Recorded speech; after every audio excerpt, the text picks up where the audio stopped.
നമസ്കാരം എല്ലാ കുട്ടികൾക്കും ഗിരീഷ് സാറാണ്. മെക്കാനിക്സ് ഓഫ് സോളിഡ്സ് ഇത്രയും ടോപ്പിക്ക്, 2-3 ടോപ്പിക്ക് മാത്രം പഠിച്ചാൽ അത്യാവശ്യം നല്ല മാർക്ക് സ്കോർ ചെയ്യാം. Number 1 Hooke's law. Hooke's law എന്താണെന്ന് പഠിക്കുക. Within the limit of elasticity stress is directly proportional to strain. Hooke's law പഠിക്കുക, അതിന്റെ ഗ്രാഫ് പഠിക്കുക.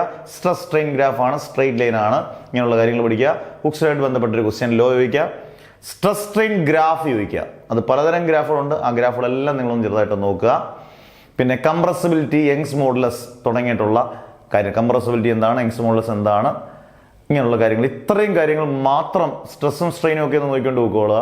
ഒരു അരമണിക്കൂർ പോലും പഠിക്കാനില്ല, ഇത്രയും കാര്യങ്ങൾ മാത്രം നോക്കിക്കൊണ്ട് പോയാൽ നിങ്ങൾക്ക് ഒരു 8 മാർക്ക് വരെ, 4 മുതൽ 8 മാർക്ക് വരെ ക്രിസ്മസ് പരീക്ഷയ്ക്ക് കിട്ടുമെന്നുള്ളത് 100% ഉറപ്പാണ്. മെക്കാനിക്സ് സോളിഡ്സ് പഠിച്ചുകൊള്ളുക. Never ever give up.